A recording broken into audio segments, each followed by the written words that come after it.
Hi, I'm Tracey Wilson with IPX1031 Exchange, and we're going to talk in this video about vacation homes, or sometimes called a second home, and whether or not you can do a 1031 exchange. So the answer is maybe.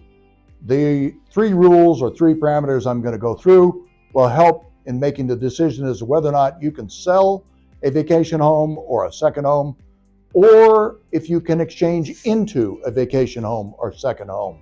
So first, before we go through the three parameters, let's really identify by definition what a vacation home is. For 1031 purposes, it is an investment property, a rental property, of which you have some limited personal use. Let me give you an example. I have a condo up in the mountains in Colorado, and I rent that property out, but I also go up there with the kids and we go skiing for a couple of weeks at Christmas. And then in the spring, when they come back from school, we go up there again and use the condo and stay there.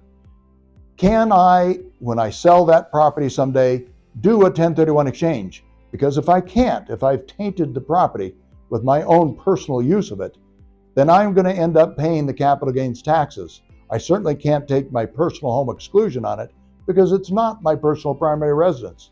So here are the three parameters in being able to do a 1031 exchange on vacation home or second home.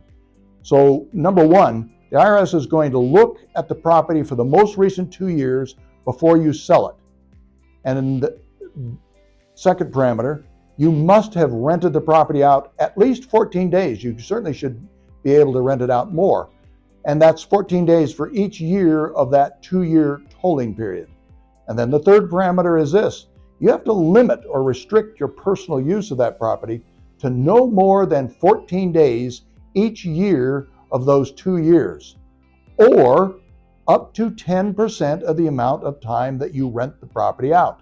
For example, if I rent my ski condo out 250 days, 10% would be 25 days. So now I'm allowed to have personal use of that property for 25 days, which is a lot more than just the 14 days. What about the property when you exchange into what might be a vacation home or second home? It's all the same rules, the same parameters. The IRS, again, will look at you for the next 2 years and how you treat that property on your tax return.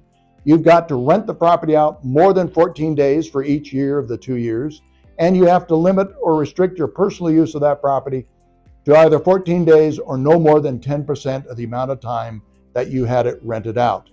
There are some other criteria that you should be aware of as well for vacation homes, second homes on 1031 property.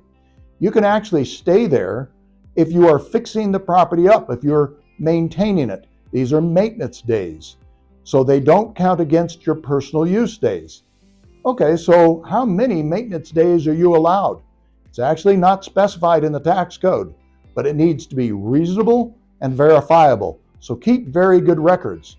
And being reasonable, if I should tell the IRS that I had 4 months of maintenance in the middle of ski season, I don't think I'm going to make it out of that audit very safely.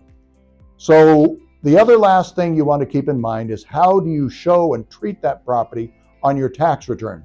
You're going to want to show the income and the expenses. Expenses being property taxes or HOA fees or maintenance that you did, and even depreciation as an expense. Make sure to show all that on your Schedule E of your 1040 tax return. If you do all that, you'll be able to sell or buy, exchange into your vacation or second home safely under 1031. Call us anytime and we can walk you through your particular case.